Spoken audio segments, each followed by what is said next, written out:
Sir ನಮಸ್ತೆ sir. ನಮಸ್ತೆ. ತುಂಬ ದಿನದ ಒಂದು ಆಸೆ ಅಂತ ಹೇಳ್ಬೋದು. ನಿಮ್ಮ ಜೊತೆ ಒಂದು ಸಂದರ್ಶನವನ್ನು ಮಾಡೋದು. ಏಯ್ ಅದು ಇವತ್ತು ನೆರವೇರ್ತಾ ಇದೆ. ತುಂಬ ಖುಷಿ ಇದೆ ನನಗೆ. ಹ್ಮ್. ಸರ್, ಈ ಕ್ಯಾರೆಕ್ಟರ್ ಆರ್ಟಿಸ್ಟ್ ಅನ್ನೋ ಒಂದು ಪದ ನಿಮ್ಗೆ ಇಷ್ಟನಾ?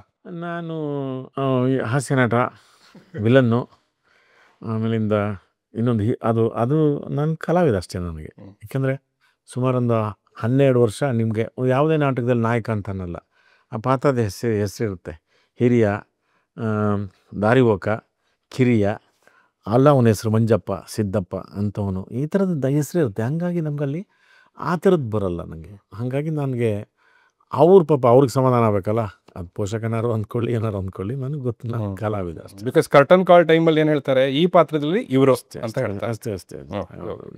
ಬಟ್ ನಿಮಗೆ ಒಂದು ರೀತಿಯಲ್ಲಿ ಕೋಪ ಬರೋದುಂಟಾ? ಅದೇನು ಕ್ಯಾರೆಕ್ಟರ್ ಆರ್ಟಿಸ್ಟ್ ಇಲ್ಲ, ಆ ಥರ ಅದಕ್ಕೆಲ್ಲ ಯಾಕೆ ತಲೆ ಕೆಡಿಸ್ಕೋಬೇಕು? ಸರಿ, ಯಾಕೆ ಅನ್ನೆಸೆಸರಿ ಅಲ್ವಾ, ವೇಸ್ಟ್ ಅಲ್ವಾ ಅಂದ್ಕೊಳ್ಳಿ ಬಿಡಿ. ಈಗ ಕೆಲವರಿಗೆ ಹಾಸ್ಯ ನಟ ಅಂತ ಹಾಕ್ತಾರೆ, ಏನು ಮಾಡೋಣ, ನಾನು ಅದೇ ನಾಯಕ, ಖಳನಾಯಕ ಅಂತ ಖಳನಾಯಕ ಅಂತ ಹಾಕ್ತಾರೆ. ಗೊತ್ತಿಲ್ಲ, ಅದು ಅವ್ರ ಖುಷಿ. ಇದನ್ನು ಹಾಕ್ಕೊಳ್ಳಿಯಪ್ಪ ಅಂತ ಹೇಳೋದು ಅಷ್ಟೇ. ಬಟ್ ನನಗೆ ಗೊತ್ತಿರ್ಬೇಕಲ್ಲ ನಾನೇನು ಅಂತ, ನನಗೆ ಗೊತ್ತಿರ್ಬೇಕಲ್ಲ ನಾನೇನು ಅಂತ. Beautiful sir. ಅಲ್ಲಿಗೆ ಬಂದೆ ಈಗ. ಸರ್, ಈಗ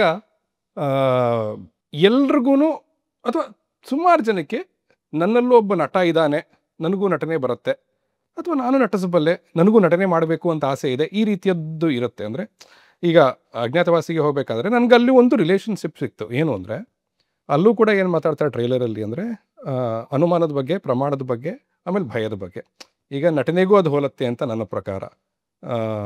ಫಸ್ಟು ನಮಗೆ ಅನುಮಾನ ಅಂದರೆ ಒಳಗಿರುತ್ತೆ, ಅಯ್ಯೋ ಹೊರಗಡೆ ನನಗೆ ಅದು ಬರುತ್ತೋ ಇಲ್ವೋ ಅಂತ ಒಂದಿರುತ್ತೆ. ಎಸ್ಪೆಷಲಿ ಇಂಟ್ರೋವರ್ಡ್ಸ್ಗೆ ಆ ಅನುಮಾನ ನಮ್ಮಲ್ಲಿರುತ್ತೆ, ನನ್ನಲ್ಲಿ ನಟ ಇದಾನೋ ಇಲ್ವೋ ಅಂತ. ಜನರು ಚಪ್ಪಾಳೆ ಹೊಡೆದ ಮೇಲೆ ಒಂದು ಪ್ರಮಾಣ ಅದು ಸಿಗತ್ತೆ ನಮಗೆ. ಆದರೆ ಈ ಸ್ವಲ್ಪ ತಿಳ್ಕೊಂಡ ಮೇಲೆ ಹೆಚ್ಚೆಚ್ಚು ಪ್ರಶ್ನೆಗಳು ಬಂದು ಮತ್ತೆ ಭಯ ನಮಗೆ ಹುಟ್ಟತ್ತೆ. ನಿಜವಾಗ್ಲೂ ನಾನು ನಟನೇನಾ, ನಿಜವಾಗ್ಲೂ ನಾನು ಮಾಡ್ತಾ ಇದ್ದೀನಾ, ಈ ರೀತಿಯದ್ದೆಲ್ಲ. ಈ ರೀತಿಯ ಒಂದು ಥಾಟ್ಸ್ ನಿಮ್ಮಲ್ಲಿ ಇದ್ದದ್ದುಂಟಾ? ಆಮೇಲೆ ಕೊನೆಯಲ್ಲಿ ನೀವು ಬಂದಿದ್ದಕ್ಕೆ ನನಗೆ ನಾನೇನು ಅಂತ ನನಗೆ ಗೊತ್ತಿರಬೇಕು ಅಂತ ಹೇಳಿದ್ರಲ್ಲ, ಇದೆಲ್ಲವೂ ಎಲ್ಲಿಗೆ ಲೀಡ್ ಆಗುತ್ತೆ ಅಂದರೆ ಸತ್ಯಕ್ಕೆ. ಟ್ರೇಲರ್ನಲ್ಲಿ ಹೇಳಿದ ಹಾಗೆ ಸತ್ಯವಾಗ್ಲೂ ಅಥವಾ ನಿಜವಾಗ್ಲೂ ನಟನೆ ಅಂದರೆ ಏನು, ಒಳ್ಳೆ ನಟ ಅಂದರೆ ಯಾರು? ನೀವು ಸ್ವಲ್ಪ ತಿಳುವಳಿಕೆ ಅಂತ ಹೇಳಿದ್ರಲ್ಲ, ಅದು ಯಾವತ್ತೂ ಸ್ವಲ್ಪದ್ರಲ್ಲೇ ಇರುತ್ತೆ, ಅದು ಪೂರ್ತಿ ಆಗೋದೇ ಇಲ್ಲ ಯಾರಿಗೇ ಆಗಲಿ. ಅದನ್ನು ಪೂರ್ತಿ ಅಂದ್ಕೊಂಡ್ರೆ ಅವತ್ತು ಮುಗೀತು. ಯಾವ್ದು ತಿಳ್ಕೊಳಕ್ಕಾಗತ್ತೆ ಹೇಳಿ? ಗಣಿತ ತಿಳ್ಕೊಳಕ್ಕಾಗುತ್ತಾ? ಅದು ವ್ಯವಸಾಯ ತಿಳ್ಕೊಳಕ್ಕಾಗುತ್ತಾ? ಭೂಮಿ ಬಗ್ಗೆ ತಿಳ್ಕೊತೀರಾ, ಆಕಾಶದ ಬಗ್ಗೆ ತಿಳ್ಕೊಡ್ತೀರಾ, ನೀರು ಬಗ್ಗೆ, ಯಾವುದ್ರ ಬಗ್ಗೆ, ಪಂಚಭೂತಗಳ ಬಗ್ಗೆ, ಯಾವ್ದ್ರ ಬಗ್ಗೆ ಪೂರ್ತಿ ಇದು ಈ ಟೈಮಿಗೆ ಬರುತ್ತೆ, ನಿಂತ್ಕೋ, ಹೋಗ್ ಅಂದ ಆಗುತ್ತಾ? ಎಲ್ಲವೂ ಸ್ವಲ್ಪ ತಿಳುವಳಿಕೆನೇ ಅಲ್ಲ, ಪೂರ್ತಿ ಆದರೆ ಮುಗೀತು ಅಲ್ಲಿಗೆ. ನಿಮಗೆ ನಟ ಅಂತಂದರೆ ಆ ಪ್ರಶ್ನೆಗೆ ನೀವು ಬಂದು ಅಂತಂದರೆ, ಇದು ಕರಪ್ಟ್ ಯುಗ, ಹೌದಾ? ಎಲ್ಲ ನಾವು ರಾಜಕಾರಣಿಗಳು ಕರಪ್ಟ್ ಅಂತ ಹೇಳ್ತೀವಿ, ಇನ್ನೊಂದು ಯಾವುದೋ ಡಿಪಾರ್ಟ್ಮೆಂಟ್ ಕರಪ್ಟ್ ಅಂತ ಹೇಳ್ತೀವಿ, ಮತ್ತು ಇನ್ನೂ ಯಾರಿಗೋ ಒಂದಷ್ಟು ಜನಕ್ಕೆ ಎಲ್ಲ ಡಿಪಾರ್ಟ್ಮೆಂಟ್ಗಳೇನಿದಾವಲ್ಲ, ನಮ್ಮ ಕಲ್ಚರಲ್ ಡಿಪಾರ್ಟ್ಮೆಂಟು, ನಮ್ಮ ಎಮೋಷನ್ಸು ಕರಪ್ಟ್ ಆಗಿರ್ಬೋದಲ್ಲ, ಕಥೆಯಲ್ಲಿ ಕರಪ್ಟ್ ಆಗಿರ್ಬೋದು, ಮ್ಯೂಸಿಕಲ್ ಕರಪ್ಟ್ ಆಗಿರ್ಬೋದು. ಅದು ಎಲ್ಲ ಕರಪ್ಟ್ ಆಗಬಾರ್ದು, ಅದೆಲ್ಲ ನನ್ನತನದ್ದು ಬೇಕು, ನಾನು ಬೇಕು. ಈಗ ನನ್ನ ರಾಜ್ಯದಲ್ಲಿ ರೈತರಿದ್ದಾರೆ, ನನ್ನ ಮನೇಲಿ ಅಪ್ಪ ಇದ್ದಾರೆ, ನನ್ನ ಮನೇಲಿ ಅಮ್ಮ ಇದ್ದಾರೆ, ಅಕ್ಕ ತಂಗಿ, ನಾನು ಊರಲ್ಲಿ ಓಡಾಡೋದು ನನಗೆ ಜನ ಸಿಗ್ತಾರೆ.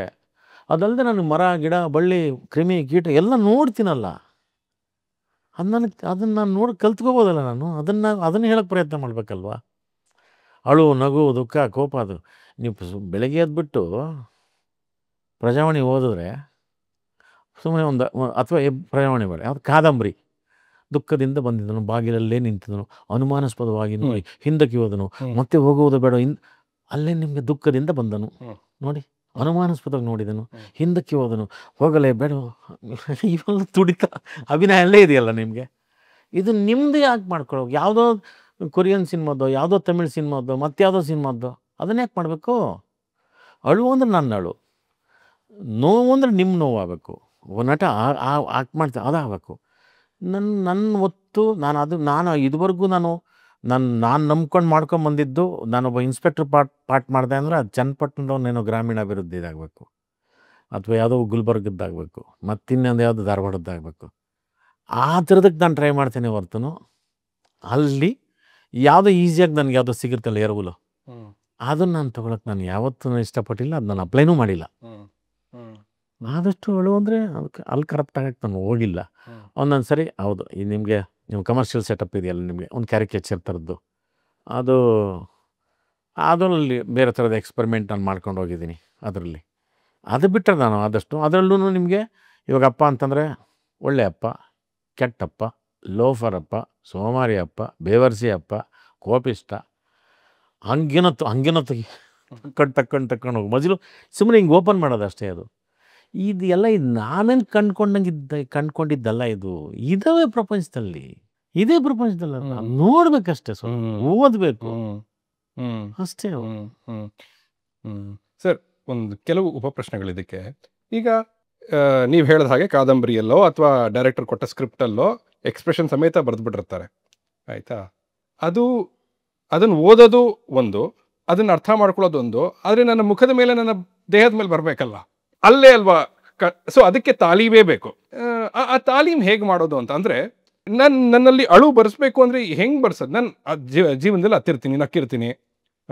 ಈಗ ನನ್ನ ವಿಚಾರದಲ್ಲಿ ಹೇಳೋದಾದರೆ, ಒಂದು ಸ್ಟೇಜ್ ಮೇಲೆ ನನಗೆ ನಗೋದು ಕಷ್ಟ, ಹತ್ಬಿಡಬಲ್ಲೆ ಸುಲಭವಾಗಿ. ಇನ್ಫ್ಯಾಕ್ಟ್ ಹಾಗಾಗಿನೇ ಕಾಮಿಡೀಸ್ ಸೀರಿಯಸ್ ಬಿಸ್ನೆಸ್ ಅಂತಾರೋ ಏನೋ ಗೊತ್ತಿಲ್ಲ, ನಗೋದು ಕಷ್ಟ. ಸೊ ನಾನು ನಗು ಅಂದರೆ ಏನು ಗೊತ್ತು, ಅದನ್ನು ಅರ್ಥಕೊಂಡಿದ್ದೀನಿ, ಅವ್ರು ಏನು ಹೇಳ್ತಾ ಇದ್ದಾರೆ ಅರ್ಥ ಆಗ್ತಾ ಇದೆ, ಆದರೆ ನನ್ನ ದೇಹದ ಮೇಲೆ, ಮುಖದ ಮೇಲೆ ಬರಬೇಕಲ್ಲ, ಅದಕ್ಕೆ ತಾಲೀಮ್ ಬೇಕಲ್ವಾ? ಅದು ನೋಡಿ, ಎರಡು ಥರ ಆಗುತ್ತೆ. ಒಂದು, ನಾವು ಅಕಾಡೆಮಿಕ್ಕಾಗಿ ಬಂದಿರೋರು, ರಂಗಾಯಣ ಅಂತ ಒಂದು ಸಂಸ್ಥೆ ಇರುತ್ತೆ, ಅದಕ್ಕೊಂದು 6 ವರ್ಷ ಟ್ರೈನಿಂಗ್ ಕೊಡ್ತಾರೆ. ಅದಕ್ಕೆ ಯಾವುದ್ರ ಬಗ್ಗೆ? ನಾಟಕದ ಬಗ್ಗೆ, ಸಿನಿಮಾ ಅಲ್ಲ, ಸಂಪೂರ್ಣ ನಾಟಕದ ಬಗ್ಗೆ.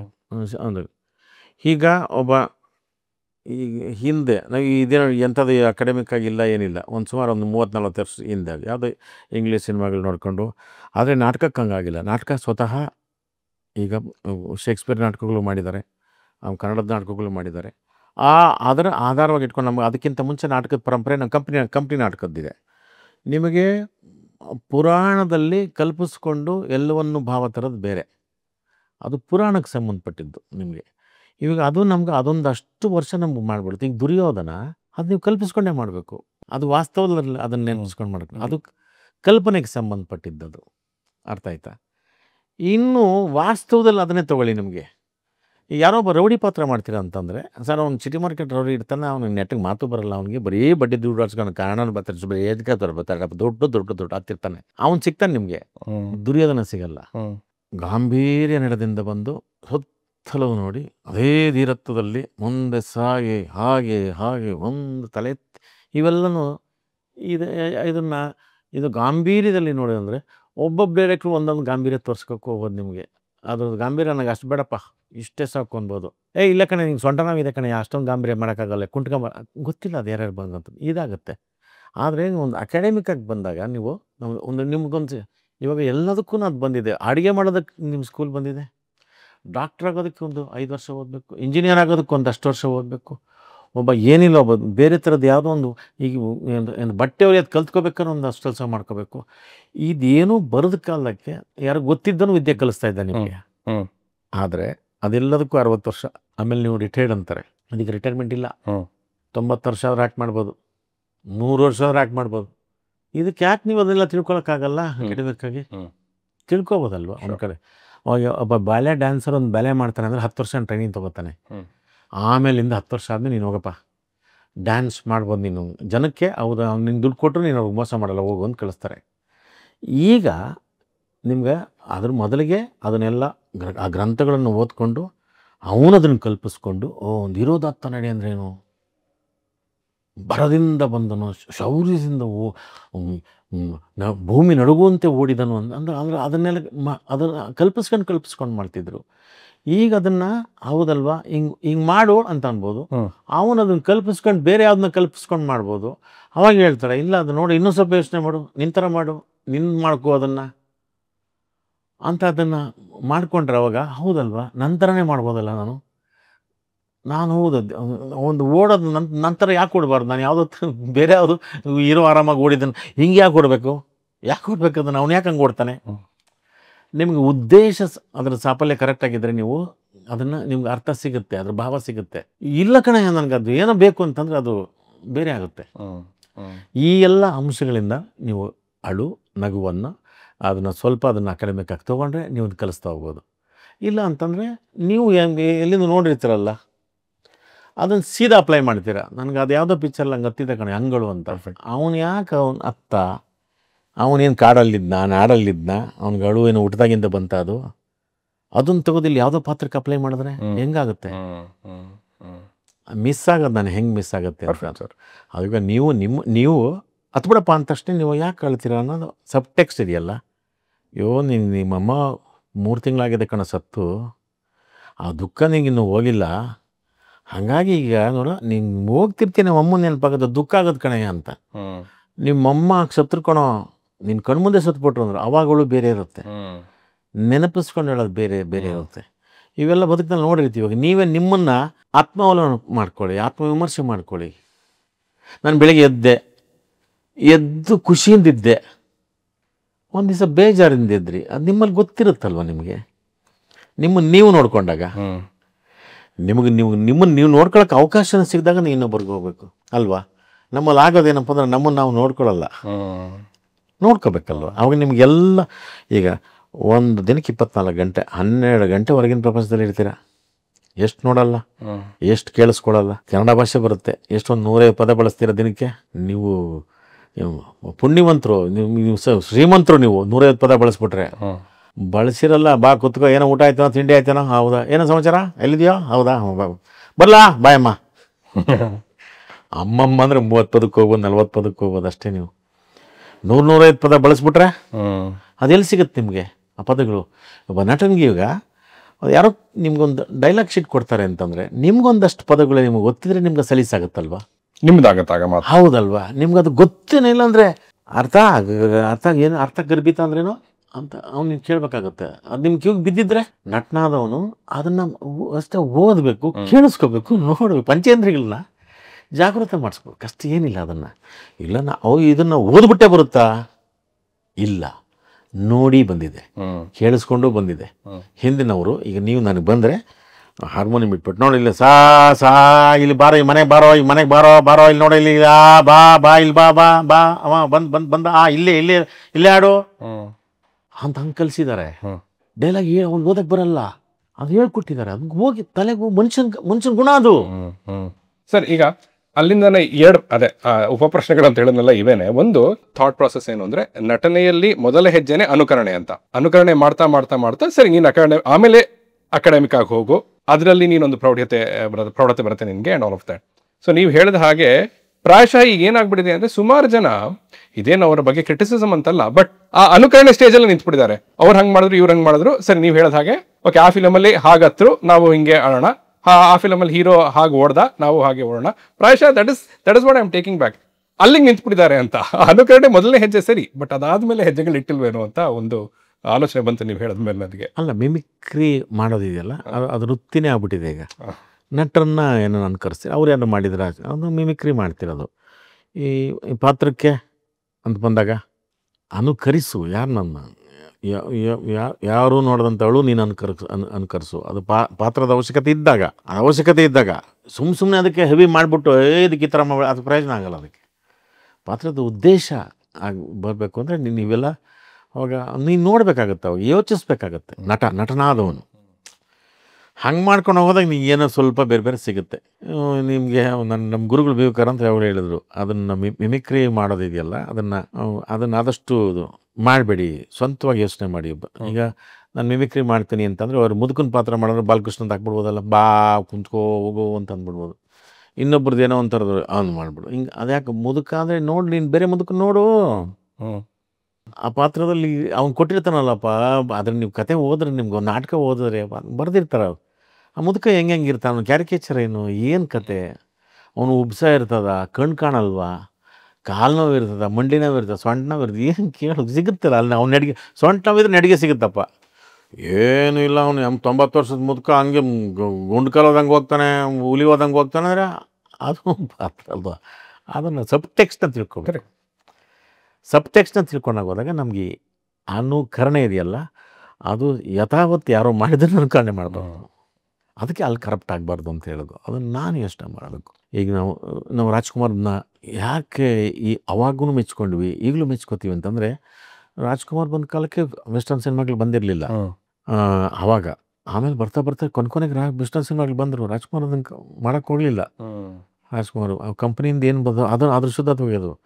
ಅನಂತ್ ಸಾರು ಇದನ್ನು ಅನಂತ್ನಾಗ್ ಸಾರು ಹೊಸ ಹತ್ರ ಮಾತಾಡಿದಾಗ ಈ ಪ್ರಶ್ನೆ ಹಾಕ್ಕೊಂಡು ಅನಂತಾಗು ನಾವ್ಯಾಕೆ ಹಂಗೆ ಹೇಳಬೇಕು, ನಾನೇ ಯಾಕೆ ಹಂಗೆ ಹೋಗ್ಬೇಕು. ಅವ್ರದ್ದು ಒಂದು ಸುಮ್ಮನೆ ಸರ್ ಹಿಂಗೆ ಮಾತಾಡ್ತಾ ನಾವು ಕೇಳಿದ್ವಿ ಸರ್ ಡ್ಯಾನ್ಸ್ ಬಗ್ಗೆ. ಹೌದು ನನ್ನ ಪ್ರೊಫೆಸರ್ ಅಂತ ಹೇಳ್ತಾರೆ. ನಾನು ಯಾವುದೋ ಪಾರ್ಕಲ್ಲಿ ಡ್ಯಾನ್ಸ್ ಮಾಡೋದ್ರೆ ನಾನು ಹೆಂಗೆ ಮಾಡಲಿ. ಅವರು ಅಲ್ಲಿಂದ ಬಂದಿರೋರು ಯಾರು ತಮಿಳ್ನಾಡಿಂದ. ಅವಾಗ ನಮಗೆಲ್ಲ ಫುಲ್ಲು ತಮಿಳು ತೆಲುಗು ಅವ್ರದ್ದೇ ಅಲ್ಲ ಕಾಟ. ನಮಗೆ ಅಂದರೆ ಕಾಟ ಅಂತಂದರೆ ಅಲ್ಲಿ ತೆರಿಮ ಎಲ್ಲ ಕೂಪಿಡ್ರ ಅಂಗಡ ಎನ್ನ ಯಾರು ಅಂತ ಹಂಗಿದ್ದರು. ಇವ್ರಿಗೆ ಸಿಟ್ಟು ಬಂದ್ಬಿಡ ನನ್ನ ಸೌಂಡ್ಗೆ. ಅವಾಗ ನಾವು ಹೇಳ್ಬಿಟ್ಟು ಏಯ್ ನನ್ನ ರೋಲ್ ಗೊತ್ತಾ ನಿಮಗೆ, ನಾನು ಪ್ರೊಫೆಸರು ಕಮಂಗಿ ಥರ ನಾನು ಪಾರ್ಕಲ್ಲಿ ಕೊಟ್ಟಿದ್ದೆ. ಅರ್ಥ ಆಯ್ತು ನಾನು ಹೇಳಿದ್ದು. ಅದು ಆ ಪಾತ್ರದ ಏನು ತಿಳ್ಕೊಬೇಕಲ್ಲ ನಾವು. ಯಾಕೆ ಅಂದರೆ ನಾನು ತಿಳ್ಕೊಬೇಕು, ನಾನು ಆ ಪಾತ್ರ ನಾನು ಡ್ಯಾನ್ಸರ್ ಆಗಿರ್ಬೇಕು. ಆ ಥರದ್ದು ಆ ಪ್ರಶ್ನೆ ಮಾಡ್ಕೊಂಡು ಅವ್ರು ಅದನ್ನು ಪ್ಯೂರಿಫೈ ಮಾಡ್ತಾ ಹೋದರು. ನನಗೆ ಅವ್ರದ್ದು ಈ ದೇವದ ಪಾತ್ರ ಮಾಡ್ಬೇಕಾದ್ರೆ ಎಷ್ಟು ಅವರು ಇದು ಮಾಡಿದಾರೆ. ಅದು ಹೆಂಗೆ ಅದು ಈ ಒಂದು ದೇವ ಮೈ ಒಳಗೆ ಹೋಗುತ್ತೆ ಅಂದರೆ ಅದು ಹೆಂಗೆ ಯೋಚನೆ ಮಾಡಿರ್ಬೇಕು ಲೆಕ್ಕ ಹಾಕ್ಬಿಡಿ. ಈಗ ನಾವು ದೇವ ಬಂದಿರೋ ನೋಡಿರ್ತೀವಿ ಹೆಂಗಿರ್ತಾರೆ ಅಂದ್ಬಿಟ್ಟು. ಮೈಯೊಳಗೆ ಹೋಗ್ತು ಅಂದರೆ ಅದು ತಾನು ಫೀಲ್ ಮಾಡೋದಲ್ವ ನಿಮಗೆ. ಅವ್ರದ್ದು ಅನಂತ್ ಸರ್ ನೋಡಿ, ಬೇರೆ ಯಾವ ಸಿನಿಮಾದು ಯಾವುದು ದೇವ ಅವ್ರ ಮೈ ಯಾವುದು ಫಾರಿನ್ ದೇವಗಳು ಯಾವುದು ಬಂದಿಲ್ಲ. ಯಾವುದೋ ಪಕ್ಕ ಈ ಕುಂದಾಪುರದ ಕಾರವಾರದ್ದು ಯಾವುದೋ ಓದಿದ್ದೋ ನೋಡಿದ್ದೋ ಬಂದಿದೆ. ಅವರೇ ಯೋಚನೆ ಮಾಡಿರೋದು. ನಾನಿನ ಬಡರಲ್ಲಿ ಬಂದಿರೋದು ಯಾವುದೋ ಇಂಗ್ಲೀಷ್ ಸಿನಿಮಾ ದೇವ, ಬೇರೆ ಯಾವುದೋ ತಮಿಳು ಯಾವುದು ಬಂದಿಲ್ಲ. ನಾನು ಹೇಳ್ತಿರೋದು ಇದು ನಾನು ಹೇಳ್ತಿರೋದು. ಇವರು ಎರಡು ದೊಡ್ಡ ಈಸಿ ಇತ್ತಲ್ವಾ. ಯಾವುದೋ ಫಾರಿನ್ ಸಿನಿಮಾದು ನೋಡ್ಕೊಂಡು ಯಾರು ಆವಾಗಿನ ಸಿಡಿಗಳು ಬರ್ತಿದ್ವು, ಗೊತ್ತೂ ಆಗ್ತಿರ್ಲಿಲ್ಲ ಯಾರನ್ನು ಕಾಪಿ ಮಾಡಿದ್ರೆ ಅಂತ. ನಾವು ಅದನ್ನೆಲ್ಲ ನೋಡ್ಬಿಟ್ಟು ಅಯ್ಯಪ್ಪ ಎಂಥ ನಟನ ಇವನು ಅಂತ ನಾವು ಅಂದ್ಕೊಂಡು ಬಾಬಾ ಏನೇ ಅವನು ಆ್ಯಕ್ಟ್ರು ಅಂತ. ಆಮೇಲಿಂದ ಯಾವುದೋ ಒಂದು 20 ವರ್ಷ ಆದಮೇಲೆ ಯಾವುದೋ ಸಿಡಿಲಿ ನೋಡ್ಬಿಟ್ಟು ಇವ್ನು ಕದ್ಬಿಟ್ಟು ಹಾಕೋಣ ಹೋಗ್ತೀರಿ. ರಜನಿಕಾಂತ್ ಇವತ್ತೂ ಯಾಕೆ ಇಷ್ಟಪಡ್ತಾರೆ ಹೇಳಿ? ಯಾವುದೇ ವೆಸ್ಟರ್ನ್ ಆ್ಯಕ್ಟ್ರನ್ನ ಫಾಲೋ ಮಾಡಲ್ಲ. ಕಾಲಿಗೆ ನಮಸ್ಕಾರ ಮಾಡ್ಕ ಮಾ ಅಂತ ಹೋಗ್ಬಿಡ್ತಾರೆ. ಅದು ಅವ್ರದ್ದಲ್ವಾ?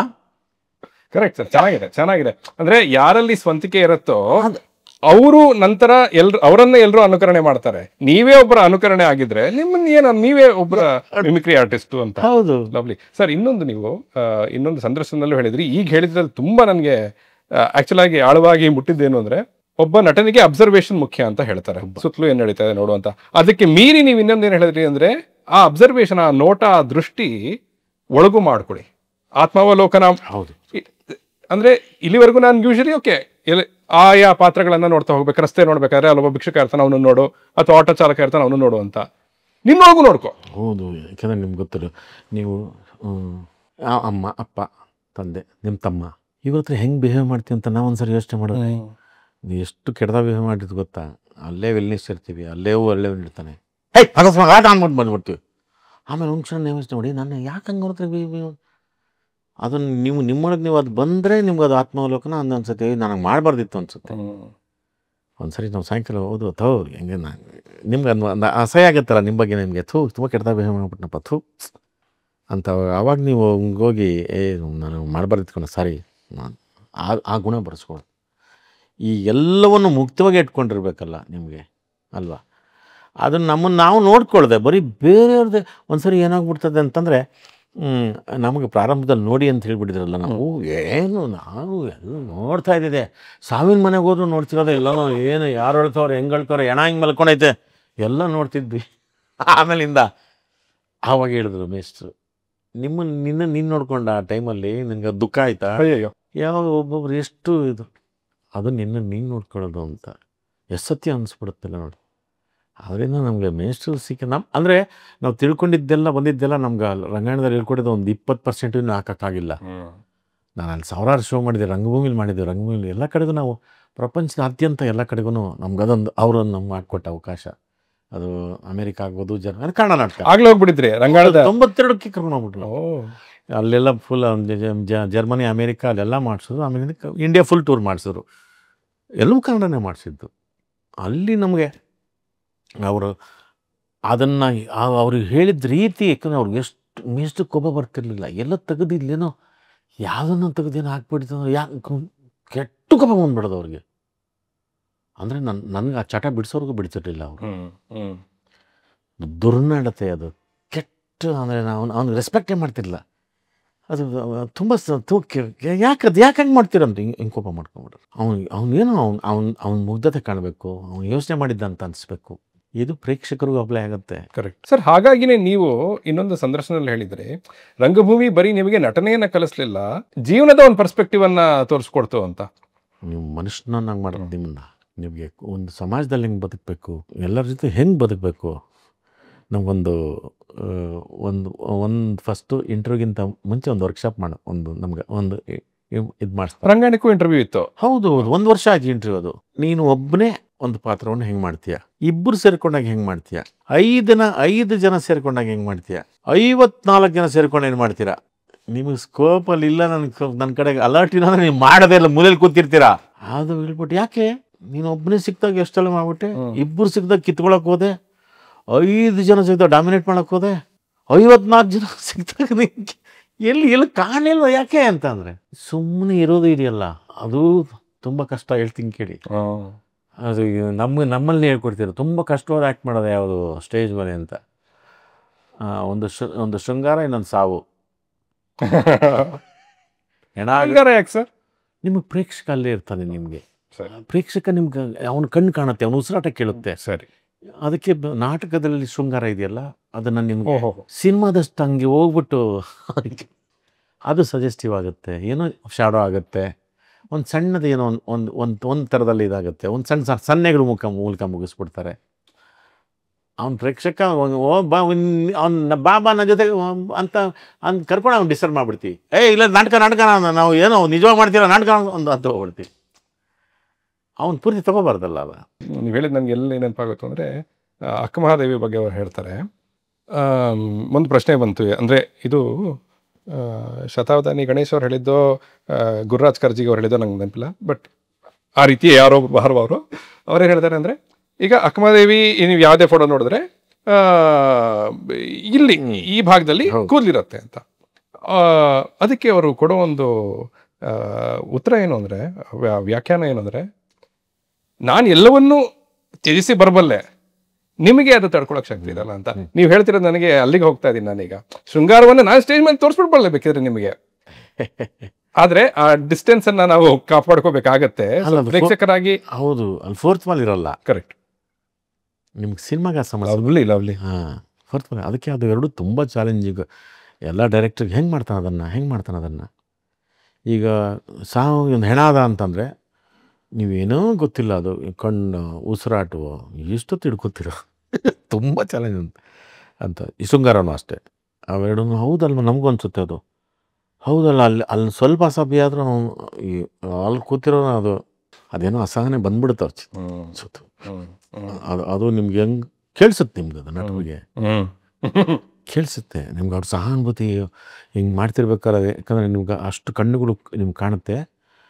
ಅದು ಎಷ್ಟು ಪ್ರೀತಿ ಸಹಾನುಭೂತಿಯಿಂದ ನೋಡಿ ನಿಮ್ಗೆ ಮೆಚ್ಚುಗೆ ಸಲ್ಲಿಸ್ತಾರೆ ಅಂತಂದರೆ ನಿಮ್ಗೆ ಅದನ್ನು ಹೇಳಕ್ಕೆ ಸಾಧ್ಯನೇ ಇಲ್ಲ. ನಿಮಗೆ ಸಾಧ್ಯನೇ ಇಲ್ಲ. ನಮಗೆ ಒಂದು ಅನಿಸುತ್ತೆ ಆ ಕ್ಷಣ, ಅದು ಎಷ್ಟು ಗೊತ್ತೇ ನಿಮ್ಗೆ, 3-4 ಸೆಕೆಂಡ್ ಇರುತ್ತೆ ಅಷ್ಟೇ. ಅದು ಏನೋ ಆಯ್ತ್ಕೊಳೋ ಸೆಕೆಂಡ್. ನನಗೆ ಅದನ್ನು ಮತ್ತೆ ಫೀಲ್ ಮಾಡಿದಾಗ ನಾನು ಮತ್ತೆ ಸಿಗಲ್ಲ. ನನಗೆ ಮತ್ತೆ ಯಾವುದೋ ನಾಟಕದಲ್ಲಿ ಎಲ್ಲೋ ಮತ್ತೆ ಅವತ್ತು ಬಂತು ಅಂದ್ರೆ ಅದು 3-4 ಸೆಕೆಂಡ್, 5 ಸೆಕೆಂಡ್ ಟಪ್ ಅಂತ ಹೋಗ್ಬಿಡ್ತದೆ ಆ ಸಾತ್ವಿಕ ಕ್ಷಣ. ಕರೆಕ್ಟ್. ಅದನ್ನು ಹಿಂಗೆ ಎಲಾಬ್ರೇಟ್ ಮಾಡೋಕ್ಕೆ ಆಗಲ್ಲ ಅದನ್ನ. ನಿಜ.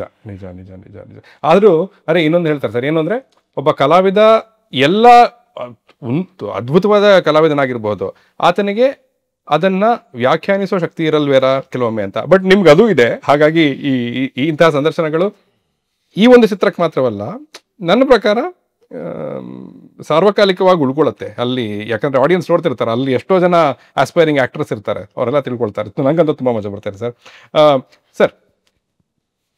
ಈಗ ಪರಿಸ್ಥಿತಿ ರಂಗಭೂಮಿದು ಏನಿದೆ ಗೊತ್ತಿಲ್ಲ, ಬಟ್ ಒಂದು 10-15 ವರ್ಷದ ಹಿಂದೆ ನಾನು ಸ್ವಲ್ಪ ಸಕ್ರಿಯವಾಗಿದ್ದಾಗ ಏನು ನಡೀತಾ ಇತ್ತು ಅಂದರೆ, ಫಿಲಮ್ಗೆ ಹೋಗಬೇಕು ಅಂತ ರಂಗಭೂಮಿಗೆ ಬರ್ತಾಯಿದ್ರು ಎಷ್ಟೋ ಜನ. ಆಗ 89-90 ಅಲ್ಲೂ ಅದೇ ಮೈಂಡ್ ಸೆಟ್ ಇತ್ತ ಸರ್? ಅಲ್ಲಿ ಅವಾಗ ಆಗಲೇ ನೀನಾಸಂ ಸಾಕಷ್ಟು ಪ್ರಚಲಿತವಾಗಿತ್ತು. ಅದು ನೀನಾಸಮಲ್ಲಿ ಒಂದು ವರ್ಷ ಟ್ರೈನಿಂಗ್ ಕೊಡೋರು, ಅವ್ರದ್ದು ಫುಲ್ ಕರ್ನಾಟಕ ಪೂರ್ತಿ ಟೂರ್ ಮಾಡೋದು. ನೀನಾಸಂದು ನಾಟಕಗಳು ಅಂತಂದರೆ ನಿಮ್ಗೆ ಅದಕ್ಕೆ ಜನ ಕಾಯಿರೋದಕ್ಕೆ. ಇವತ್ತು ಈ ವರ್ಷ ಜೂನಲ್ಲಿ ಬಂತು ಅಂದರೆ ನೆಕ್ಸ್ಟ್ ವರ್ಷ ಜೂನಿಗೆ ಆ ಊರಿಗೆ ಬರೋದು. ಅದನ್ನು ನಾವು ಮೈಸೂರಿಗೆ ನಾವು 89 ಶುರು ಮಾಡಿದಾಗ ನಮ್ಗೆ 2-3 ವರ್ಷ ಕಂಟಿನ್ಯೂ ನಾವು ಕಾಯ್ತಿದ್ವಿ ನೀನಾಸಂ ನಾಟಕಗಳಿಗೆ. ಆಮೇಲಿಂದ ನಮ್ಗೆ ಅವ್ರಿಗೋದಿನ ಸ್ವಲ್ಪ ಸರ್ ಸಾರಿ ಸರ್, ಅಲ್ಲೇನಾದರೂ ಒಂದು ರೀತಿಯ ಕೀಳರಿಮೆ ಐತಾ ಸರ್ ರಂಗಾಯಣಕ್ಕೆ ಬೈ ಎನಿ ಚಾನ್ಸ್? ನೀನಾಸಂ ಅಂತ ಕೇಳ್ಪಡ್ತಾ ಇಲ್ವಿ? ಇಲ್ಲ, ಅದು ಮಾತು ಬಿ ವಿ ಕಾರ್ ಅಂತ ಅದನ್ನು. ಅಂದರೆ ನಿಮ್ಗೆಲ್ಲರಿಗೂ ಗೊತ್ತಾ, ಒಳ್ಳೆ ಭಾವನೆಗಳು. ಈಗ ಬಿ ವಿ ಕಾರ್ ಗುಬ್ಬಿ ಕಂಪ್ನಿ ಬಗ್ಗೆ ಹೇಳೋರು, ನೀನಾಸಂ ಬಗ್ಗೆ ಹೇಳೋರು. ನೀನಾಸಂಗೆ ಯಾವತ್ತು ಮಾತೃ ಸಂಸ್ಥೆ ಅಂದರೆ ರೆಪರ್ಟ್ರಿ ಕಾನ್ಸೆಪ್ಟ್ ಹುಟ್ಟಾಕಿದ್ದು ನೀನಾಸಮ್ಮು. ಅಲ್ಲೊಂದಷ್ಟು ಜನ ಕಲಾವಿದರನ್ನ ಕೂಡಾಕಿ ಅವ್ರಿಗೆ ಸಂಬಳ ಕೊಟ್ಕೊಂಡು ನಾಟಕ ಕಲಿಸಿ ಇಡೀ ಕರ್ನಾಟಕದ ಪೂರ್ತಿ ಎಲ್ಲ ಪ್ರತಿಯೊಬ್ಬ ಅದು ಅವ್ರಿಗೊಂದೇ ಅವ್ರ ಸಂಕಲ್ಪ ಏನು ಅಂತಂದರೆ ನಾಟಕದ ಅಭಿರುಚಿ ಬೆಳೀಲಿ, ನಾಟಕವನ್ನು ಎಲ್ಲರೂ ನೋಡಲಿ. ಇವಾಗ ನಿಮ್ಮ ಸಿನಿಮಾ ಆದರೆ ಏನು ಗೊತ್ತಾ, ನಿಮಗೆ ಅಲ್ಲಿಗೆ ಹೋಗಿ ಒಂದು ಪ್ರಾಜೆಕ್ಟ್ ಟ್ರನ್ ಬಿಟ್ಬಿಡ್ಬೋದು. ನಿಮಗೆ ನಾಟಕ ಹಂಗಾಗಲ್ಲ, ನೀವು ಕ್ರಮಿಸ್ಬೇಕು, ಅವ್ರಿಗೆ ಹೋಗ್ಬೇಕು, ನಿಮ್ದೆಲ್ಲ ಹಾಕ್ಕೋಬೇಕು, ತೋರಿಸ್ಬೇಕು. ಅಲ್ಲೊಂದು 300 ಜನ ಇರುತ್ತೆ, ಕಟ್ ಮಾಡ್ರೆ ನೆಕ್ಸ್ಟ್ ಇನ್ನೊಂದು 300 ಜನಕ್ಕೆ ಮಾಡೋಕ್ಕೆ ಕ್ರಮಿಸಿ ಹೋಗ್ಬೇಕು ನಿಮಗೆ. ಹಾಗಾಗಿ ಅದರ ನಾಟಕದ ಅದರದ್ದು ತುಂಬ ಒಂದು ಆರೋಗ್ಯಕರ ಸಮುದಾಯವನ್ನು ಕಟ್ಟೋಕೆ ನಾಟಕ. ಹೌದೌದು, ನಿಮಗೆ ತುಂಬ ಚೆನ್ನಾಗಿ ಹೇಳೋರು, ರಾವಣ ಇಬ್ಬರು ಒಳ್ಳೆ ಫ್ರೆಂಡ್ ಆದರೆ ರಾಮಾಯಣ ಚೆನ್ನಾಗಾಗುತ್ತೆ ಅಂತ. ಅದ್ರ ಎಂಡೇ ಆಗಲ್ಲ. ಹಂಗೆ ಅವ್ರಿಗೆ ಬೆಳೀಲಿ ಆ ದೃಷ್ಟಿಯಿಂದ. ನಮ್ಮದು ರಂಗಾಯಣ ಕ್ಯಾಂಪ್ ಕಾನ್ಸೆಪ್ಟ್. ನಮಗೆ ಅದಕ್ಕಿಂತ ಸ್ವಲ್ಪ ಮುಂದಕ್ಕೆ ಹೋದರು. ಒಂದು ಯಾವುದೇ ಪ್ರದರ್ಶನ ಮಾಧ್ಯಮ ಅಥವಾ ನಮ್ಮದು ನಾಟಕ ಆಗ್ಬೋದು, ಟಿ ವಿ ಆಗ್ಬೋದು, ಇದು ಬೀದಿ ನಾಟಕ ಆಗ್ಬೋದು, ನಮ್ಮ ನಾಟಕ ಆಗ್ಬೋದು, ಒಂದು ಶೋ ಮಾಡಿಬಿಟ್ಟು ನಾವು ಹೋಗೋದಲ್ಲ. ಅವ್ರಿಗೆ ಒಂದು 3 ಶೋ ಮಾಡಬೇಕು, ಇನ್ನೊಂದು ನಾಟಕ ತೋರಿಸ್ಬೇಕು, ಒಂದು ತಿಂಗಳ ಕಾಲ ಅವನು ಅದನ್ನು ಎಂಜಾಯ್ ಮಾಡ್ಬೇಕು. ಅವನಿಗದು ಉತ್ಸವ ಅಂತ ಅನಿಸ್ಬೇಕು. ಅವ್ನು ನಟರನ್ನು ಒಂದು ನಾಟಕನೂ ಡಿಸೈಡ್ ಆಗಬಾರ್ದು. ಇನ್ನೊಂದು ನಾಟಕ ಹಿಂಗೆ ಮಾಡ್ತಾನೆ ನಟ, ಇನ್ನೊಂದು ನಾಟಕದಲ್ಲಿ ಏನು ಮಾಡ್ತಾನೆ, ಇದ್ರಲ್ಲಿ ರಾಜ ಆಗಿದ್ದ, ಅಯ್ಯೋ ಇದ್ರಲ್ಲಿ ನರಿ ಆಗಿದ್ನಲ್ಲ, ಅಯ್ಯೋ ಅದ್ರಲ್ಲಿ ಗುಲಾಮ್ ಆಗಿದ್ನಲ್ಲಪ್ಪ ಇವನು ನಟ, ಏನು ಮಾಡ್ತಾನೆ ಅದು ಗೊತ್ತಾಗಬೇಕು ಅಂತ. ಅದಕ್ಕೆ ನಮಗೆ ಕ್ಯಾಂಪ್ ಕಾನ್ಸೆಪ್ಟ್ ಮಾಡಿದ್ವಿ. ಒಂದು ತಿಂಗಳು ಒಂದು ಊರಲ್ಲಿ ಇರಬೇಕು, ಆಮೇಲೆ ಬಿಜಾಪುರ ಬಿಟ್ಟು ನೆಕ್ಸ್ಟ್ ಹುಬ್ಳಿಗೆ ಹೋಗಿ, ಆಮೇಲೆ ಮೈಸೂರಿಗೆ ಬನ್ನಿ, ಆಮೇಲೆ ಧಾರವಾಡಕ್ಕೆ ಬನ್ನಿ. ಈ ದೃಷ್ಟಿಯಿಂದ ಮಾಡ್ತಿದ್ರು. ಹಾಗೆ ನಮಗೂ ಆಮೇಲೆ ಸ್ವಲ್ಪ ಏನೋ ಇದಾಯಿತು. ಆಮೇಲಿಂದ ನೀನಾಸಂ ಬರೋದು ಬಿಡ್ತು. ಅದ್ರ ನೀನಾಸಂನಿಂದ ನೋಡಿಕೊಂಡು ಇನ್ಸ್ಪೈರ್ ಆಗಿ ನಾನು ನಾಟಕ ಕಲ್ತ್ಕೋಬೇಕು, ನಾಟಕ ಮಾಡಬೇಕು ಅನ್ನೋರು ತುಂಬ ಜನ. ಅದೇ ಥರ ರಂಗಾಯಣನೂ ಅದೇ ಮಾಡ್ತಿದೆ. ಕರೆಕ್ಟ್ ಅದೇ ಮಾಡ್ತಿದೆ. ಕರೆಕ್ಟ್. ಬಟ್ ಆಗ ಫಿಲಮ್ಗೆ ಹೋಗಬೇಕು ಅನ್ನೋದು ಐಡಿಯಾ ಆಯ್ತಾ? ಇಲ್ಲ, ನಿಮ್ಗೆ ಅವಾಗೇನು ಗೊತ್ತಾ, ಅವಾಗ ಇವಾಗ 89ಕ್ಕೆ ಅಷ್ಟೊತ್ತಿಗಾಲಿ ಇದು ನೀನಾಸಂ ಮುಚ್ಚರಾಯ ಸ್ಥಿತಿ, ಗಿರಿಗಾಟದೆಲ್ಲ ಇತ್ತು. ರಂಗಾಯಣ ನಿಮಗೆ ಯಾವುದೇ ಥರದಲ್ಲಿ ನಾನು ಸಿನಿಮಾಗೆ ಹೋಗ್ಬೇಕು, ಮತ್ತೇನೋ ಮಾಡಬೇಕು, ಅದು ಮಾಡಬೇಕು ಅಂದರೆ ನಿಮ್ಗೆ ಸೆಲೆಕ್ಟೇ ಮಾಡ್ತಿರ್ಲಿಲ್ಲ. ನಾನು ರಂಗಾಯಣ ಬಿಡೋಕ್ಕೆ 12 ವರ್ಷ ತೊಗೊಂಡಿದ್ದೇನೆ. 89ರಿಂದ 2001. ಸರ್ಕಾರ ಒಂದು 6 ವರ್ಷಕ್ಕೆ ರಂಗಾಯಣ ನಮ್ಮನ್ನು 6 ವರ್ಷ ಟ್ರೈನಿಂಗ್ ಕೊಟ್ಟು ಕರ್ನಾಟಕದ ಎಲ್ಲ ಭಾಗಗಳಲ್ಲೂ, ಅಂದರೆ ನಿಮ್ಮ ಪ್ರಾಂತ್ಯವಾಗಿ ಚೇಂಜ್ ಆಗುತ್ತೆ ನೋಡಿ. ಬೆಂಗಳೂರು, ನಮ್ಮದಿದ್ದು ಮೈಸೂರು, ಆಮೇಲಿಂದ ಮಂಗಳೂರು ಬೇರೆ ಸ್ಲಾಂಗ್ ಆಗುತ್ತೆ, ಆಮೇಲಿಂದ ಬೆಳಗಾಂ ಬೇರೆ ಆಗುತ್ತೆ, ಗುಲ್ಬರ್ಗ ಅದು ಚೇಂಜ್ ಆಗುತ್ತೆ, ಬಳ್ಳಾರಿ ರಾಯಚೂರು ಅದು ಚೇಂಜ್ ಆಗುತ್ತೆ, ಲಾಸ್ಟ್ಗೆ ಬೆಂಗಳೂರು. 6 ರಂಗಾಯಣಗಳಾಗಬೇಕು ಹಿಂಗೆ ಪ್ರಾಂತೀಯವಾಗಿ, ಅವ್ರವ್ರ ಭಾಷೆ ಸಂಬಂಧಪಟ್ಟಿದ್ದು. ಅದಕ್ಕೆ ನೀವು ರಿಸೋರ್ಸ್ ಆಗೋಗಬೇಕು ಅಂತ ಮಾಡಿದ್ರು. ಅರ್ಥ ಆಗಲಿಲ್ಲ. ಸಾಂಸ್ಕೃತಿಕ ಏನು ಇಷ್ಟ ರೀ, 700-800 ರೂಪಾಯಿ ಕೊಟ್ಟರೆ ನಾಟಕ ಆಡ್ತಾರೆ ಕಣ್ರಿ, ಇದಕ್ಕೆ ಇಷ್ಟೆಲ್ಲ ಕೊಡ್ಬೇಕನ್ರಿ ಅಂತ ನಂಗೆ ಬಂತು. ಆದರೆ ಇದನ್ನೇ ಒಂದು ಅಕಾಡೆಮಿಕ್ಕಾಗಿ ನಿಮಗೆ ಹೇಳಿದ್ನಲ್ಲ ಬ್ಯಾಲೆ ಡ್ಯಾನ್ಸ್ 10 ವರ್ಷ ಅಂತ ಏನು ಮಾಡ್ತಾವೆ. ಒಬ್ಬ ಹಿಂದೂಸ್ತಾನಿ ಸಿಂಗರ್ ಟಪ್ಪಂದು ಇವತ್ತು ಕಲ್ತ್ಬಿಟ್ಟು ನಾಳೆ ಆಡ್ತಾನ?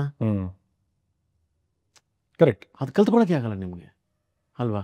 ಕರ್ನಾಟಕ ಸಂಗೀತನ ಒಂದು ತಿಂಗಳು 2 ತಿಂಗಳು ಪ್ರಾಕ್ಟೀಸ್ ಮಾಡ್ಬಿಟ್ಟು ನಿಲ್ವಲ್ಲ, ಯಾರಿಗೂ ಹೇಳೋದಿಲ್ಲ. ಅದನ್ನು ರಿಯಾಜ್ ಮಾಡ್ತಾರೆ ಅಲ್ವಾ. ಅದು ತಯಾರಿ, ಆ ತಯಾರಿ ಬೇಕು. ಅವ್ರು ಅವ್ರ ಉದ್ದೇಶ ಅಷ್ಟೇ ಮೇಯಿಸೋದು.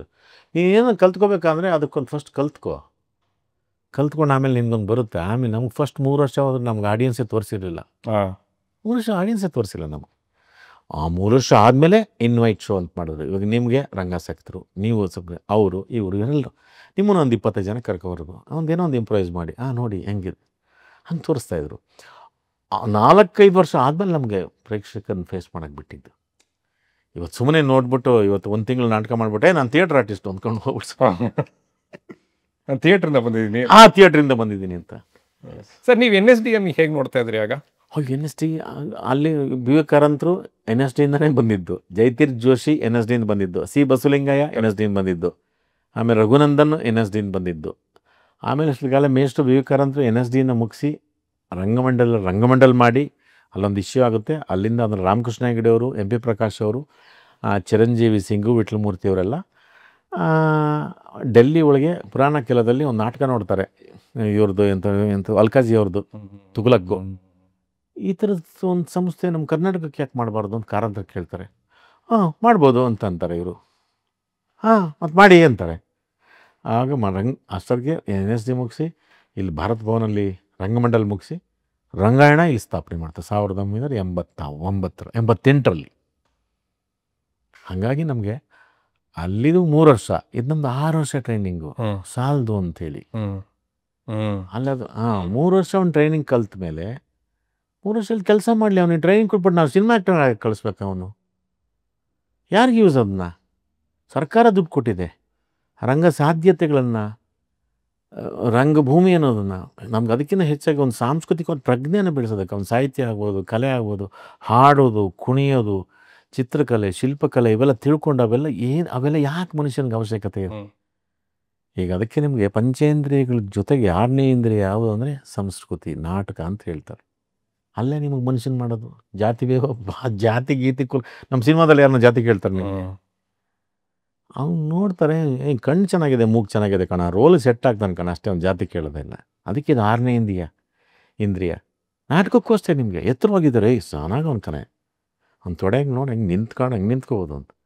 ಆ ಜಾತಿದ್ದು ಕೊಡಲ್ಲ. ಇದು 6ನೇ ಇಂದ್ರಿಯ. ಹೌದು ತಾನೆ? ಇಲ್ಲಿ ನಾವು ಎಷ್ಟೇ ನಮ್ಮ ಜೊತೆ ಹುಡ್ಕ ಒಳಗೇನೈತೆ ನೋಡ ಅಂತ ನೋಡ್ಕೋಬೋದು ಅಷ್ಟೇ. ಅವನು ಅವನ ಕೈಲಿ ಆಗಬೇಕಲ್ಲ, ಅವನ ಕೈಲಿ ಆಗಬೇಕಲ್ಲ. ಎಷ್ಟು ಚಂದ ರೀ ಇದು ಸಾಂಸ್ಕೃತಿಕ. ಅದಕ್ಕೆ ಇದು ಕರಪ್ಟ್ ಆಗಬಾರ್ದು.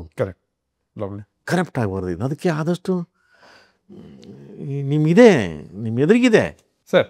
ಈಗ ಸ್ವಲ್ಪ ಫಿಲ್ಮ್ ಕಡೆಗೆ ಬಂದ್ಬೋಣ. ಈಗ ರಂಗಭೂಮಿಯಲ್ಲಿ ನೀವು ಹೇಳೋದು ಹಾಗೆ ಒಂದು ನಾಟಕವನ್ನು ತಗೊಳ್ತೀರಿ, ತಿಂಗಳಾನ್ಗಟ್ಲೆ ಅದರ ಒಂದು ತಾಲೀಮ್ ಮಾಡ್ತೀರಿ, ಒಂದು ಶೋನ ಮಾಡ್ತೀರಿ, ರಿಪೀಟ್ ಶೋಸ್ನ ಮಾಡ್ತೀರಿ. ಸೊ ಒಂದು ನಾಟಕದ ಜೊತೆಗೆ ನೀವು ಕೆಲವು ವರ್ಷಗಳಲ್ಲೇ ಬಾಳ್ತೀರಿ ಅದ್ರ ಜೊತೆಗೆ. How is it to go? ಈಗ ಬರೋದಾದ್ರೆ ಈಗಿನ ಕಾಲದಲ್ಲಿ ಪ್ರಾಯಶಃ ನೀವು ಪ್ರತಿದಿನ ಹೇಳ್ತೀರಿ, ಶೂಟಿಂಗ್ ಹೋಗ್ತೀರಿ, ಬರ್ತೀರಿ. ಅದು ಬೇರೆ ಬೇರೆ ಚಿತ್ರಗಳು, ಬೇರೆ ಬೇರೆ ಪಾತ್ರಗಳು ಅನ್ನೋದು. ಆ ಸ್ವಿಚ್ಚನ್ನು ಮಾಡ್ಕೊಳ್ಳೋದು ನಿಮಗೆ ಸುಲಭ ಆಯ್ತಾ? 10 ವರ್ಷ ಆಯ್ತು ನನಗೆ. 10 ವರ್ಷ ಆಯಿತು. ಏನೋ ಸರಿ ಹೋಗ್ತಿಲ್ಲ. ಮತ್ತೇನು ಮಾಡೋದು? ಅದ್ರ ಬದುಕಬೇಕಲ್ಲ ಅಂತ. ಅದು ನಾನು ರಂಗಾಯಣ ಬಿಟ್ಟು ಬಂದುಬಿಟ್ಟಿದ್ದೆ ಅಷ್ಟಕ್ಕೆ. ಅದು ಅರ್ಥ ಆಗಲಿಲ್ಲ. 2001ಕ್ಕೆ ನಾನು ಬಿಟ್ಟೆ. ನಾನು ಅಂದರೆ ಅದು ಪರ್ಮನೆನ್ಸಿ ಗಲಾಟೆ, ಸಂಬಳದ್ದೇನೋ ಗಲಾಟೆ ಆಗಿ ಕೊನೆಗೆ ಬೇಡ ಸಾಕು ಮೇಷ್ಟ್ರಿಗೆ ಇಲ್ಲ ಬಿಟ್ಟು ನಟ ಎಲ್ಲ ಕಡೆ ಕೆಲಸ ಮಾಡಿ, ಬೀದಿ ನಾಟಕ, TV, ಸೀರಿಯಲ್ ಹೋಗಿ ಎಲ್ಲೆಲ್ಲಿ ಅಭಿನಯಕ್ಕೆ ಸಂಬಂಧ ಬೊಂಬೆ ಕೂಡ ಆಡಿಸಿ ಹೋಗಿ ಎಲ್ಲ ಕಡೆ ಹೋಗಿ ಅಂತನೋರು. ಆಮೇಲಿಂದ ಇಲ್ಲಿ ದುಡ್ಡು ಸಿಗೋದು, ಊಟ ಸಿಗುತ್ತಾ ಅಲ್ಲಿ ಅಂತನೋರು. ಇಲ್ಲ ಸರ್, ಮತ್ತೆ ಹೋಗ್ಬೇಡ ಇಲ್ಲೇರು ಅಂತನೋರು. ಆ ಥರದೊಂದು ಕನ್ಫ್ಯೂಷನ್ ಸ್ಟೇಟಲ್ಲಿ ಇತ್ತು ಅವ್ರಿಗೆ. ಹಾಗಾಗಿ ಆಯ್ತು ನೋಡೋಣ ಅಂದ್ಬಿಟ್ಟು ನಾನು 95ರಿಂದ 2001ವರೆಗೂ ಎಲ್ಲ ಮಾಡೋದು. ನನಗೇನು ಸೆಟ್ ಆಗಲ್ಲಪ್ಪ, ಇದು ಬೇಡ ಅಂದ್ಕೊಂಡು ವಾಪಸ್ ಬರೋದು. ಯಾವುದು ಒಂದು ಇದಾಗ್ತಿಲ್ಲ. ಅವಾಗ ಒಂದಾದರೂ ಸಿನಿಮಾದಲ್ಲಿ ಒಂದು ಪಾತ್ರ ಹೇಳ್ಕೊಳಕ್ಕಾದ್ರೂ ಒಂದು ಪಾತ್ರ ಮಾಡ್ಬೇಕು ನಾನು ಅಂತ. ಇದು ಹಿಂಗಿದ್ರಾಗಲ್ಲ, ಬಿಟ್ಟೇ ಬಂದ್ಬಿಡೋಣ ಅಂತೇಳಿ ನಾನು ಬಿಟ್ಬಿಟ್ಟು 2001ನಲ್ಲಿ ಬಂದು ಅರುಣ್ ಸಾಗರ್ ಮನೇಲಿ ಒಂದು 6 ತಿಂಗಳಿದ್ದು, ಅವನು ಎಲ್ಲರ ಮನೆಗೂ ಕರ್ಕೊಂಡೋಗಿ ಅಷ್ಟೊಗೆ ನಾವು ಪುಳಂದಿ ಪ್ರಸನ್ನ ಅಂತ ಒಂದು ನಾಟಕ ಆಯಿತು ಬೆಂಗಳೂರಲ್ಲಿ. ನಾವು ಪ್ರಸನ್ನ ಅವರು ಡೈರೆಕ್ಟ್ ಮಾಡಿದ್ದು. ಅದು ತುಂಬ ತುಂಬ ತುಂಬ ಇದಾಯಿತು. ಅದನ್ನು ನಾಟಕ ನೋಡ್ಕೊಂಡು ಎಲ್ಲರೂ ಬನ್ನಿ ಅಂತ ಅವಾಗ 10 ಜನ ಬಂದು ಕರೆದ್ರು. ನೀವು ಸಿನಿಮಾದಲ್ಲಿ ಗೊತ್ತಲ್ಲ, ನಿಮ್ಗೆ ಕರೆದ ತಕ್ಷಣ ನಾಳೆ ಆಗಲ್ವಲ್ಲ, ಅದು 6 ತಿಂಗಳೇ. ಹಂಗಾಗಿ ಆವಾಗ 10 ಜನ ಸೀರಿಯಲ್ ಶುರುವಾಯಿತು. ಸೀರಿಯಲ್ ಮಾಡಿದೆ. ಇದು ಸೀರಿಯಲ್ ಹಾಕೊಂಡು ನನಗೆ ತುಂಬ ಕಷ್ಟ ಆಗ್ಬಿಡ್ತು. ನನಗೆ ಥಾಟ್ಸ್ ಏನೋ ಯೋಚನೆ ಹೋಗ್ಬಿಡ್ತು. ಗಟ್ ಮಾಡೋ ಹೇಳು ಅಂತ ಅನಿಸ್ಬಿಡ್ತು. ಇವತ್ತು ಎಲ್ಲ ಇಷ್ಟೆಲ್ಲ ಬಾಯಿ ನೋವು ಬಂದುಬಿಡೋದು. ಯೋಚನೆ ಹೋದ ಪಾತ್ರ ಹೆಂಗೆ ಮಾಡೋದು? ಸಬ್ ಟೆಕ್ಸ್ಟ್ ಅದೆಲ್ಲ ಏನಿಲ್ಲ ನಿಮ್ಗೆ ನೋಡ್ಕೊಂಡು ಅದು ಅಂತ ಗೊತ್ತಿಲ್ಲ ಈಗಿನ ನನಗೆ. ಹಂಗೆ ಆಗ ಅಂದ್ಕೊಂಡು ಬೇಡ ಅಂದ್ಕೊಂಡು ನಾನು ಇಲ್ಲ ಬಿಟ್ಟು ಊರಿಗೆ ಹೋಗಿ ವ್ಯವಸಾಯ ಮಾಡೋಣ ಅಂದ್ಕೊಂಡು ಅಷ್ಟೊಂದು ದಮ್ ರಿಲೀಸ್ ಆಯಿತು. MS ರಮೇಶ್ ಅವರು, ಸುದೀಪ್ ಅವ್ರು ಮಾಡಿದ್ದು. ಅದು ಒಂದು ರೀತಿ ಅಲ್ಲಿಂದ 2001ನಿಂದ ಮಾರ್ಚ್ 23ರಿಂದ ಮುಂಗಾರು ಮಳೆ ದುನಿಯಾ ಬರೋಕ್ಕಿಂತ ಮುಂಚೆ ಇಷ್ಟಿಷ್ಟು CD ಇರೋದು ನಮ್ಮ ಮನೇಲಿ. ನಾನು ಹೇಳಿದ್ನಲ್ಲ 10 ವರ್ಷ ನಂಗೆ ಸೆಟ್ ಆಗಲಿಲ್ಲ. ಡೇ ಒನ್ನೇ ಇವನು ಇನ್ವೆಸ್ಟಿಗೇಷನ್ಗೆ ಹೋಗ್ಬಿಡ್ತಾನೆ ಅಥವಾ ಅಲ್ಲೊಂದು ಗ್ರಾಫ್ ಇರುತ್ತೆ ಸರ್ ಅಲ್ಲಿ ಬಂದೆ. ಅವ್ನಿಗೆ ಬಂದಿರ್ತೀನ, ಸಿಕ್ಕಾಕೊಂಡಿರಲ್ವ, ಈಗ ಗೊತ್ತಾಗ್ಬಿಡ್ತಾ, ನನ್ನ ಮೇಲೆ ಬರುತ್ತೆ ಆರೋಪ. ಇವರೇನು ಗೊತ್ತಾಗ್ಬಿಡುತ್ತೆ ಅವಾಗ. ಎಂಥ ಪುಲ್ಲರು, ಫೋಕಸ್ ಪುಲ್ಲರು, ಅವ್ರದ್ದು ಪಾಪ ಅವ್ರು ಯಾರೋ ಓದ್ಕೊಂಡಿದ್ದವ್ರು, ಅವ್ರದ್ದೇನೋ ಅವನು ಈ ಲೈಟಿಂಗ್ ಹಾಕೋ ಹಂಗೆ ಬರುತ್ತೆ ಅಂತಾನೆ. ಅವ್ನಿಗೆ ಏನು ಲೈಟಲ್ಲಿ ಬಾಬಾ ಅಂದ್ಬಿಟ್ರೆ ನಾವೇನು ಮಾಡೋಣ ನಾವು? ಸರ್, ಗುಲ್ಟು ಸಮಯದ ಜನಾರ್ದನ್ಗೂ ಅಜ್ಞಾತವಾಸಿಯ ಜನಾರ್ದನ್ಗೂ ಕಂಡ ಬದಲಾವಣೆ. ಬಟ್ ಸ್ವಲ್ಪ ಕ್ಷಮೆ ಪ್ರೇಕ್ಷಕರಲ್ಲೂ ಇರಬೇಕಾ, ಧಾರಾಳ್ತನ ಇರಬೇಕಾ? ಹಂಗಾರೆ ತಿಪ್ಟೂರಲ್ಲಿ ಯಾಕೆ ಕಾಯಿ ಚೆನ್ನಾಗಿರಬೇಕು? ಗುಲ್ಬರ್ಗದಲ್ಲಿ ತೊಗರಿ ಬೆಳೆ ಬರಬೇಕು? ಪಾಗೋಡದಲ್ಲಿ ಕಡಲೆಕಾಯಿ ಯಾಕೆ ಬರಬೇಕು ಚೆನ್ನಾಗಿ? ಯಾಕೆ ಹಂಗಾರೆ?